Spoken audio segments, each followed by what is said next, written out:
Hello, my name is Matthew. I want to get in and demonstrate you the ELS Quiz Timer plugin developed by eLearning.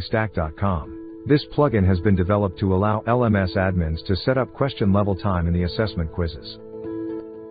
Let me begin with a walkthrough on how this will look to the actual learner. First, log in as end user to attempt the quiz. Now, open the respective quiz and click on Attempt Quiz Now button. You see, this timer shows the time remaining to answer this question. You can see the timer start appearing red when the time limit is ending. When the time limit ends, the user moves to next question automatically. When the quiz is submitted, this plugin will also save the time consumed data at the back end. Now, let me log in as admin and show you how to configure it. Please go to the Set Quiz Time.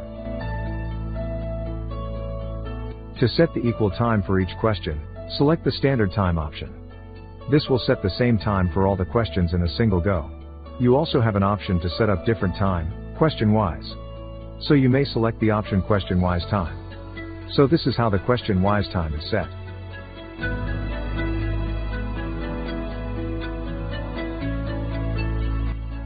There is a reporting option for the admin to see the standard allocated versus actual time spent by the learners on each question.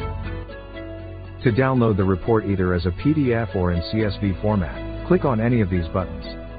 When you buy a license, you will get from us the plugin, an operational manual and support to help with the installation and configuration.